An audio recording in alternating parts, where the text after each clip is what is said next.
Hello, art teachers! Thanks for joining me for this professional development module.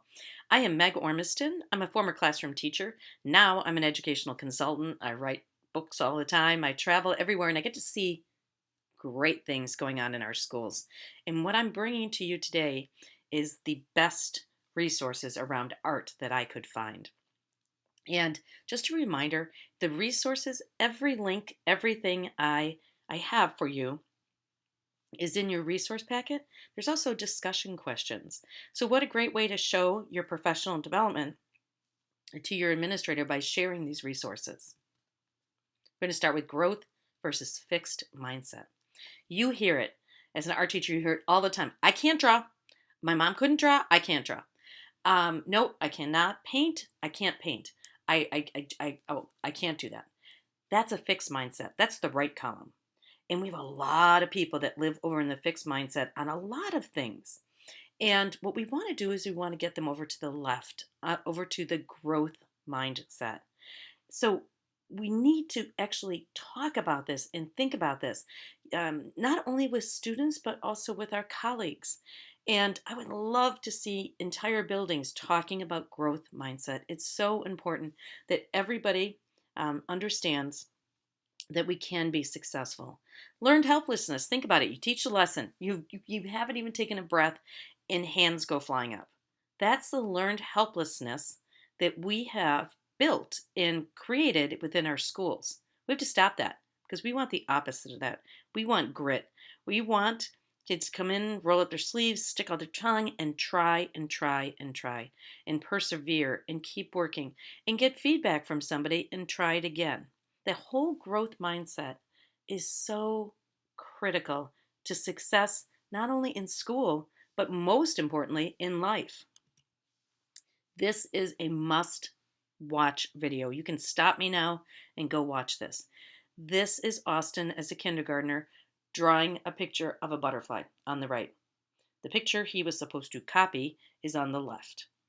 Well, it goes on, and Ron Berger kind of narrates this whole thing. Well, they were working on growth mindset, and Austin got some very specific feedback from his peers where they compared what he had done the first time and then drew another butterfly from the feedback that very specific that students, and what's great about this video clip is it shows as he continues to progress and he continues to persevere until he gets very close to the butterfly. This is a kindergartner. So it really hits how feedback is so important. And so I've watched this about 5 times. It is just, every time I watch it, I think about this could be any subject. It doesn't have to be drawing. It could be just giving good quality feedback and how it changes a student product. This I'd love to see in every single classroom, in the hallways, everywhere. What's it take to be a success? It's all what people don't see.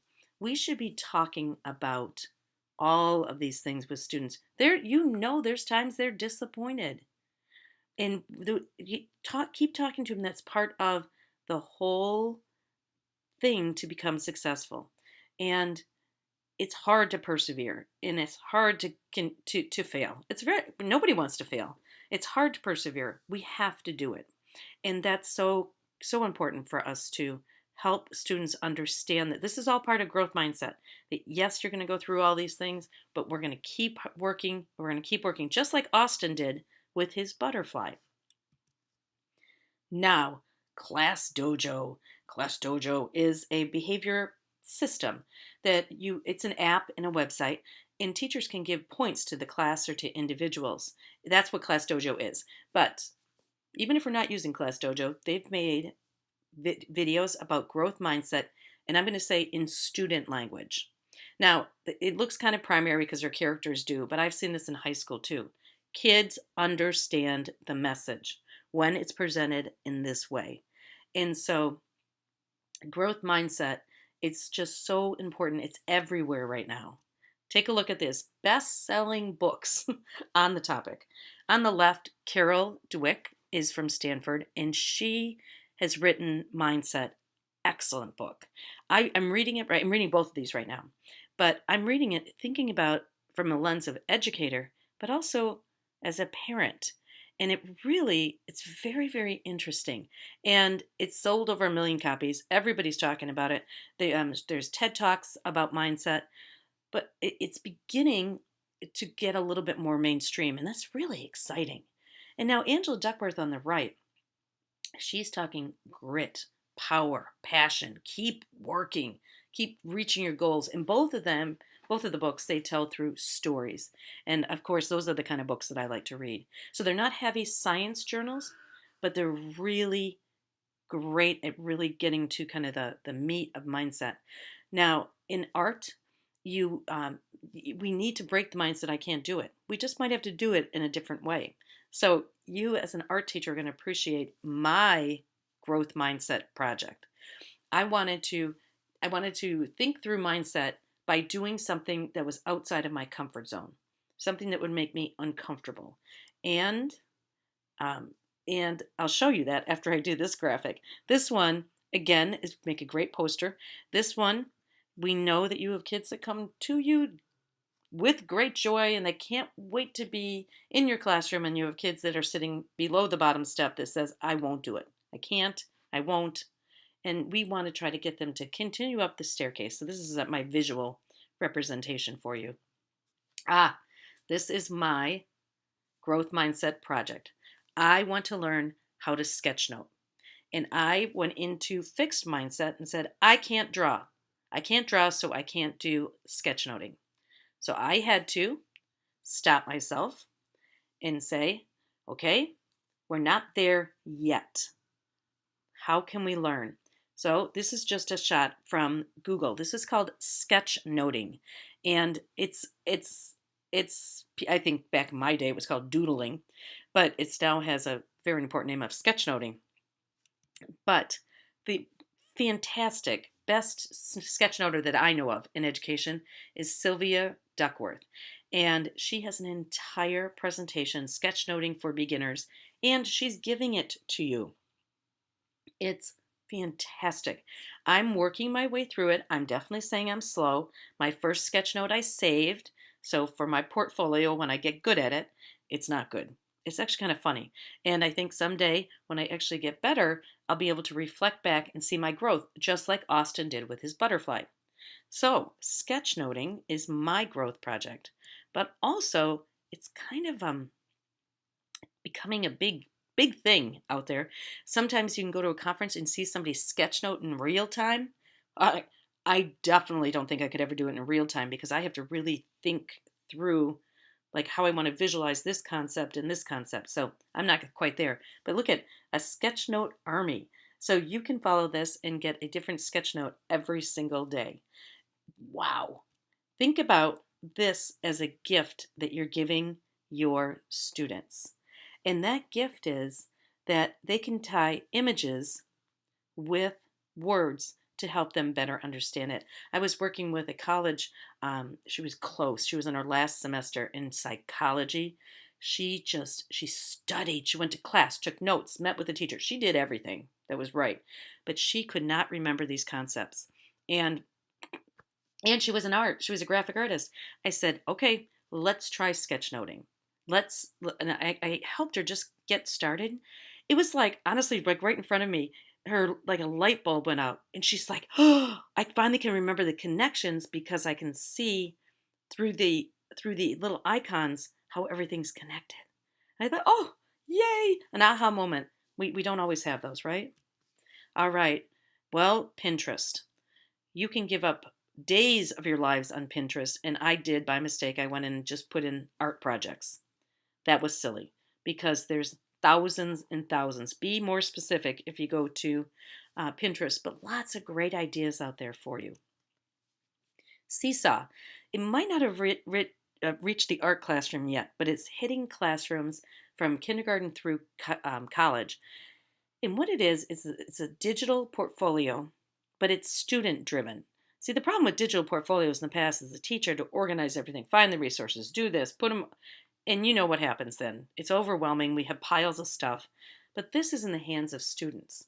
And I actually was in a kindergarten class, and they were doing this really cool project. They were doing something on paper. He goes, hold on. I got to get my device. Takes an iPad, snaps a picture of it. He goes, I got to seesaw this. My dad wants to see this. I was like, wow, because you can connect families if you choose. The artifact from the student comes to the teacher. If the teacher approves it, it's seesawed, as they say, and then it goes to the parents. It is very, very, very cool. And in Seesaw, you can have um, still images, video, audio, links. You can doodle over things. It's really, really cool. Another place, if you want to do portfolio, is Wix. Wix is free. There's a lot of free website builders out there. Wix is one of them. But just to be fair, Google's sites, they actually finally rebuilt from scratch. It's not as bad as it used to be. So if you, especially at the high school level, if you want students to start to build their own portfolio, these are two places to go ahead and kind of direct your students. Of course, everything I do when I start my research, I go to Twitter. And what you're seeing is you're seeing two columns in my tweet deck that I was collecting research pieces for you.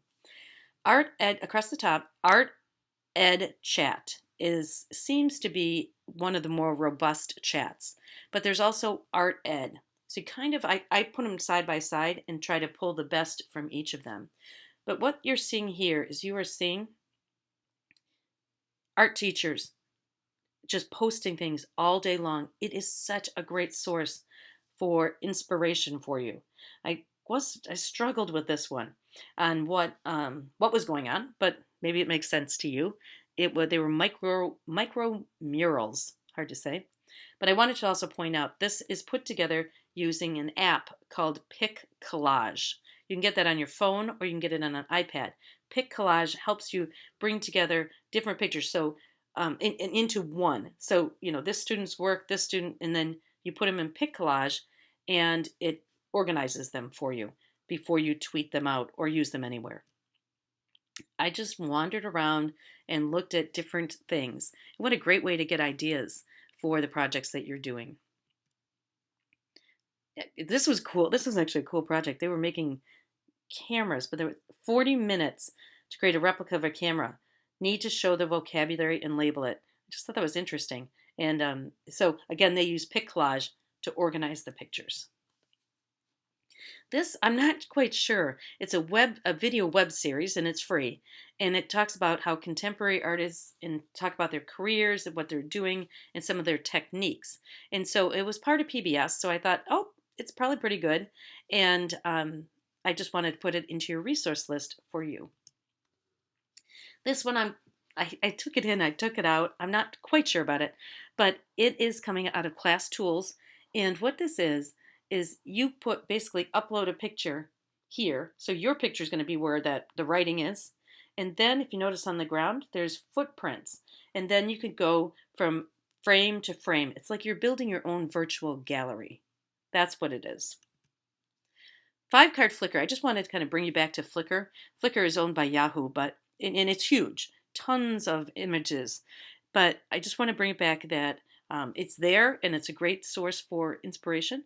And you don't need to sign in and become a member to look at things. The other cool thing about Flickr is it has a licensing search. So you can go ahead and search on only images that can be used, not copyrighted images, I guess is what I'm really trying to say. So Flickr. This was interesting. I want to dig in a little bit more, coming from the Delaware Art Museum. And I thought it would be kind of neat to see how they're doing this and maybe recreate something like this with your student work. I thought that would be kind of fun. This is in beta.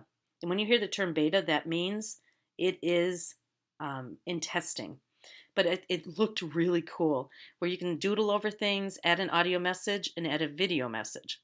And I'm like, So this is one I wanted to put on your list, so it might be something that you want to dig in and find out more about.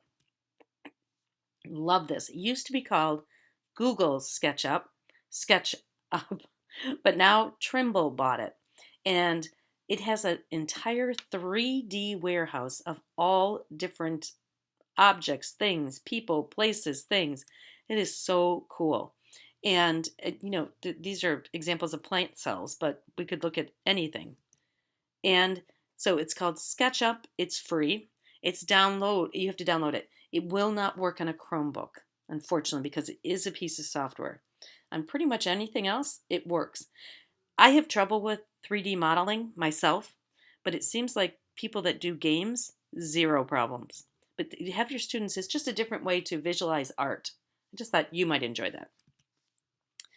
I like this one. Chris Lehman's awesome. He is the principal of the Science Leadership Academy. He rocks it, but he's right. Are we getting recipes back, or is it a project? Creativity, you know that. There's images everywhere. We're gonna do these funny. Flickr, a million photos uploaded each day. 1 million. That's amazing. How about this? Instagram. I don't even Instagram myself. I think I'm too old to Instagram. But every day, so we went from 1 million, which is staggering in my book, to 60 million on Instagram. Hold on. Facebook, there's my puppy, Sonoma. She's right next to us right now. 350 million photos uploaded to Facebook each day. Isn't that amazing? Oh, excuse me. That's not my puppy. That's my puppy's brother. Sorry, not to mix up my puppies. Look at this. 6,000 digital images on these other sites. Pinterest, I'd be real interested to know. Pinterest is just exploding. It's really interesting. You have to check this out. This is brand new from Google, and it's called the Cultural Institute. Wow, the images, as you would suspect from Google, are incredible. But what I love is the way they put them together into like collections. And let's travel across the globe and look at different art museums. Just beautiful. You can see in the first one, we can go to Brazil. There's 115 more images we can look at. How cool. Historic moments and the images that go with them. World wonders. I did get sidetracked in the Palace of Versailles. Oh my, the images are gorgeous. So interesting. I wandered around, and and you basically, it's like Street View in Google Maps. You basically can like turn and look this way and that way. Just mesmerizing. Here, let me see. I think I have another one. Look on the left. That's what I wanted to show you. Look on the left where you can see where we are in the palace, and you can wander around, and that's what we're looking at that time. And then you turn, you look each way. Wow, it's wild. Library of Congress has tons of images also, and they've organized them into different collections. So just keep that in the back of your mind if you need some historic images. And like the other sites, they've organized them to different digital collections. Now you want to go on a virtual field trip? The folks at Microsoft bought Skype, and they will help you organize a virtual field trip or bring in experts or whatever you want. Google Classroom. A lot of classroom teachers are using it, but you could use it also. Thank you for joining me. Woo! I shared so much with you. I hope you enjoyed it. Have a great day.